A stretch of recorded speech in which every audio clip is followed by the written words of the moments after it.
കഴിഞ്ഞ 5 വർഷക്കാലമായി തിരുവനന്തപുരം നഗരസഭയെ സംബന്ധിച്ച് ഭരണ പരാജയം എന്നുള്ളത് ഒരു രാഷ്ട്രീയ ആരോപണമല്ല. പൊതുസമൂഹം അനുഭവിച്ചുകൊണ്ടിരിക്കുന്ന വളരെ ദുഃഖകരമായിട്ടുള്ള ദുരിതകരമായിട്ടുള്ള ഒരു നഗരസഭയായി നഗരസഭ മാറിയിരിക്കുകയാണ്.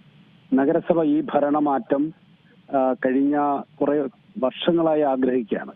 ഈ നഗരസഭയുടെ ഭരണം തുടങ്ങിയ കാലം മുതൽ ഈ നഗരത്തിലെ നഗരജനത 10 ലക്ഷത്തിലധികം വരുന്ന നഗരജനതയുടെ അടിസ്ഥാനപരമായിട്ടുള്ള കാര്യങ്ങളെ സംബന്ധിച്ച് ഈ ഭരണകൂടം മറന്നുപോയി എന്നുള്ളതാണ്.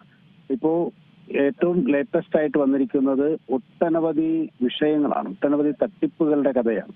അപ്പോൾ നമുക്ക് ഒരു ഭരണകൂടത്തെ സംബന്ധിച്ച് ഒരു പ്രാദേശിക ഗവൺമെന്റ് പ്പെടുന്ന നഗരസഭാ ഭരണകൂടത്തിന്റെ കഴിഞ്ഞകാല ഭരണത്തിന്റെ മികവാണല്ലോ ഒരു ഭരണകൂടം വീണ്ടും അധികാരത്തിൽ വരുന്നത്.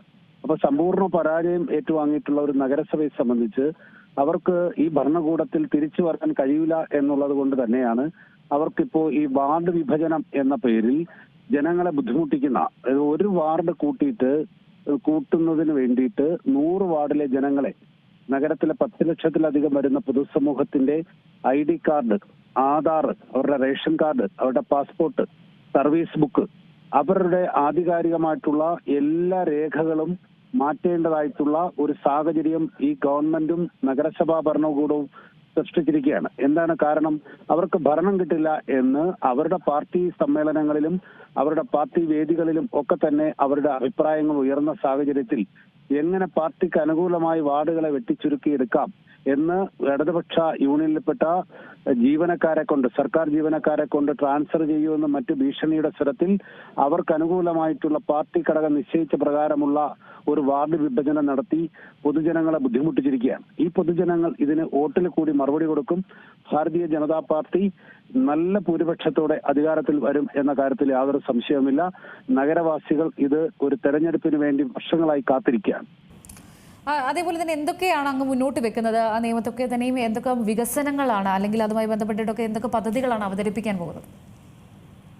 ഇപ്പോൾ കേന്ദ്ര ആവിഷ്കൃത പദ്ധതിയുടെ ഭാഗമായിട്ട് തലസ്ഥാന നഗരത്തെ സ്മാർട്ട് സിറ്റി എന്ന പദ്ധതി നഗരത്തിൽ കൊണ്ടുവന്നിട്ടുള്ളത് ഭാരതീയ ജനതാ പാർട്ടിയുടെ സഹായത്തോടുകൂടി കേന്ദ്രം ഭരിക്കുന്ന ഗവൺമെന്റ് ഈ നഗര ഭരണകൂടത്തിന് ഇത്രയും സഹായിക്കാൻ സാധിച്ചിട്ടുണ്ട്. പാർട്ടി അധികാരത്തിൽ വരുന്ന അവസരത്തിൽ നമുക്ക് കേന്ദ്രാവിഷ്കൃത പദ്ധതികൾ തലചായ്ക്കാൻ ഒരിടം എന്ന സ്വപ്ന പദ്ധതി ഇന്ന് ഏറെ പാവങ്ങൾക്ക് കൊടുക്കാൻ സാധിക്കാത്ത, അല്ലെങ്കിൽ നഗരഭരണകൂടത്തിന് രാഷ്ട്രീയ വിവേചനം കൊണ്ട് ചില ആളുകളെ ഒഴിവാക്കപ്പെട്ടു എങ്കിൽ അത് പരിപൂർണമായും കേന്ദ്രാവിഷ്കൃത പദ്ധതിയുടെ ഭാഗമായിട്ടുള്ള പ്രധാനമന്ത്രി ആവാസ് യോജന പദ്ധതിയിൽ കൂടി നടപ്പിലാക്കാൻ ഞങ്ങൾ ശ്രമിക്കും എന്നുള്ള കാര്യത്തിൽ യാതൊരു സംശയവുമില്ല.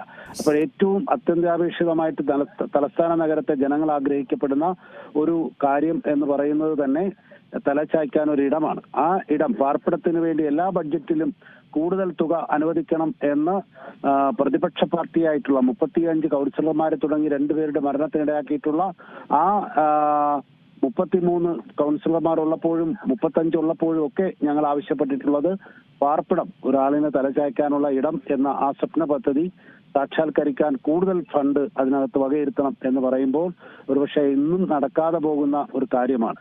അതിന് ചുട്ട മറുപടി തലസ്ഥാന നഗരത്തിലെ ജനങ്ങൾ കൊടുക്കും എന്ന കാര്യത്തിൽ സംശയമില്ല.